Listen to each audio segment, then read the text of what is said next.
रणथंभौर किले के बाहर बना हुआ एकमात्र कुआं जहां से होती है इस किले में पानी की सप्लाई। यदि आप रणथंभौर किले पर घूमना चाहते हैं तो इस सूचना पट्ट पर दिए गए दिशा निर्देशों को जरूर पढ़ें। यह है रणथंभौर किले का प्रथम गेट जिसे नवलखा पोल कहते हैं। इस सूचना पट्ट पर लिखा हुआ है रणथंभौर दुर्ग का पूरा इतिहास। रणथंभौर किले के इस गेट पर महाराज हमीरदेव ने काटे अपने सेनापति के दोनों हाथ और सिर। नमस्कार, मैं हूं जति खटाना और आज मैं आया हूं सवाई माधोपुर जिले के रणथंभौर स्थान पर। यहाँ पर रणथंभौर अभ्यारण्य के अलावा त्रिनेत्र भगवान गणेश जी का मंदिर भी है। चलिए हम आपको दर्शन कराते हैं। इसके अलावा यहाँ पर जितने भी ऐतिहासिक स्थल हैं उनके भी हम आपको दर्शन कराएंगे। इस रणथंभौर किले में हमको गाइड करेंगे रणजीत सिंह।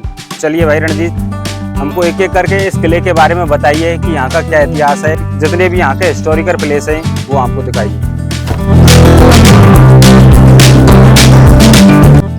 यदि आप रणथंभौर किले पर घूमना चाहते हैं तो सबसे पहले आप ट्रेन से सवाई माधोपुर जंक्शन पर आइए और वहां से आप फॉरेस्ट के लिए चलने वाली सभी जीपों में मात्र 40 रुपए में इस गणेश जी यानी रणथंभौर किले पर पहुंच सकते हैं।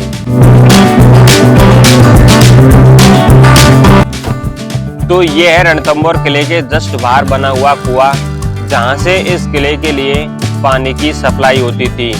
तो ये देख सकते हैं पहले के जमाने का किस प्रकार का कुआं बना है और ये इस गेट के बाहर का व्यू आप देख सकते हैं।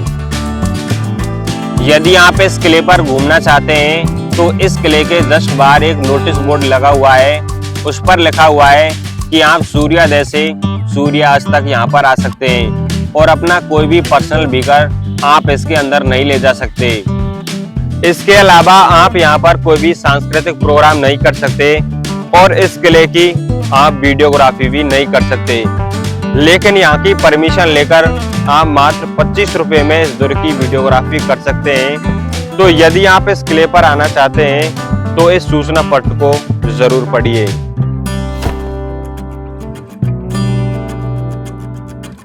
ये इस रणथंभौर किले का पहला द्वार है जिसे नवलखा द्वार कहते हैं। चलिए इस द्वार की क्या क्या खासियतें आपको बताते हैं।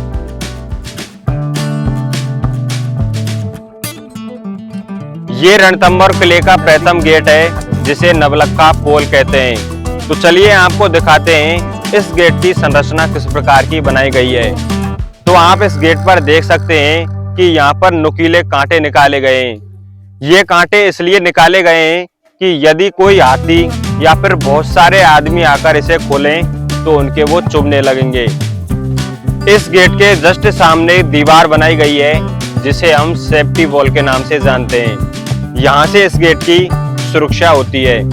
तो आप इस गेट की संरचना देखिए, इसमें किस प्रकार के नुकीले कांटे बनाए गए हैं। सैनिकों के आवागमन के लिए इस बड़े गेट में एक छोटा सा गेट भी लगा हुआ है।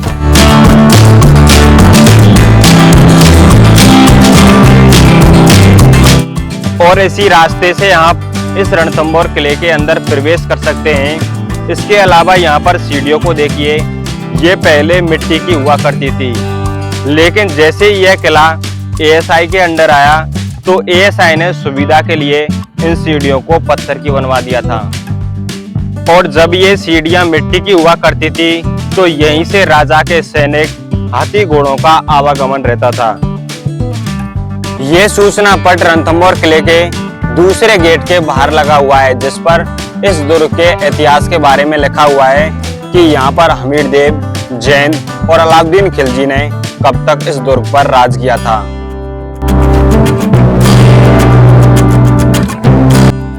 इसके अलावा यह रणथंभौर दुर्ग का दूसरा द्वार गेट है जिसे हाथी पोल भी कहते हैं। और इसी हाथी पोल पर राजा हमीरदेव ने अपने सेनापति रणबल के दोनों हाथ और सिर काट दिया था, क्योंकि रणबल अलाउद्दीन खिलजी के साथ मिल गया था और उसने हमीरदेव को धोखा दिया था।